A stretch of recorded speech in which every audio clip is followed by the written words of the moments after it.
हाँ तो बेटा हम क्या कर रहे थे, मृदा का संरक्षण। मृदा का संरक्षण करने के लिए क्या करना चाहिए, पेड़ों को ज़्यादा से ज़्यादा वनोरोपण करना चाहिए। पेड़ों को मेखला श्रृंखला में लगाना चाहिए। ठीक है। अति पशुचारण को रोकना। आगे समझ में आपको सीढ़ी नुमा खेती करना। सीढ़ी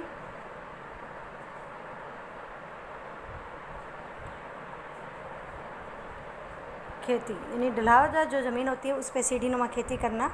इसके अलावा साथ में क्या है कि कम से कम रासायनिक जो खाद होता है उसका प्रयोग करें और ज़मीन को कम सिंचित करें या फिर ज़मीन को कुछ दिन के लिए प्रतिभूमि के रूप में छोड़ें, जिससे मिट्टी के अपरदन को या मिट्टी की उर्वरक क्षमता को रोका जा सकता है। यदि मानव मृदा अपरदन और मृदा क्षय मानव द्वारा किया जाता है तो स्पष्ट मानव द्वारा इसे रोका भी जा सकता है। संतुलन बनाए रखने के प्रकृति के या अपने नियम के बिना संतुलन बिगाड़े भी प्रकृति मानवों को अपनी अर्थव्यवस्था का विकास करने के पर्याप्त अवसर प्रदान करती है।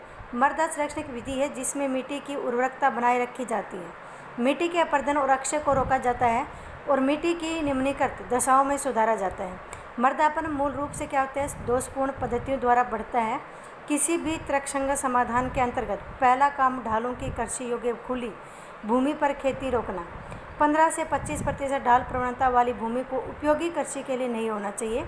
यदि ऐसी भूमि पर खेती करना जरूरी है तो यह हो भी जाए तो इस पर सावधानी से सीढ़ीदार, जो बताया आपको, सीढ़ीदार कृषि करनी चाहिए। साथ में पशुचारण के ऊपर रोक लगानी चाहिए। स्थानांतर कृषि की भूमि को प्राकृतिक आवरण को दुष्प्रभावित किया जाता है, जिससे उसके ऊपर रोक लगानी चाहिए।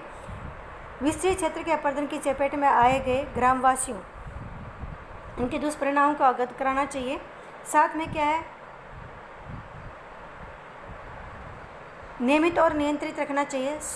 समोच्च रेखला, अभी आपको पता मेखला श्रृंखला, मेड़बंदी, समूच रेखे सीढ़ीदार खेती बनाना। नियमित वाल्मीकि का नियंत्रित करना, चराई पर नियमित वाल्मीकि, नियंत्रित चराई, आवरण फसलें उगाना, मिश्रित खेती तथा सस्य वर्तन आदि पर उपचारों के कुछ ऐसे तरीके हैं जिनके द्वारा क्या हो सकता है, मिट्टी के अपरदन को रोका जा सकता है। अवनाली का अपरदन को रोकना तथा उनको बनने पर नियंत्रण के प्रयत्न किए जाने चाहिए। अगुल्यकार अवनालिकाओं को सीढ़ीदार खेती बनाकर समाप्त किया जा सकता है।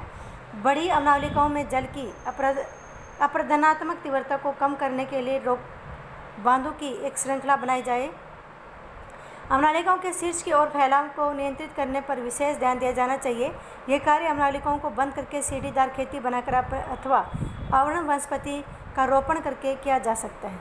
इसी तरह से शुष्क और शुष्क क्षेत्रों में भी कृषि योग्य भूमि पर बालू के टीलों के प्रसार को वृक्ष मेखला के द्वारा रोका जा सकता है। इसी के साथ में क्या है, कृषि के लिए अनुपयुक्त जो भूमि को चारागाहों में बदल देना चाहिए।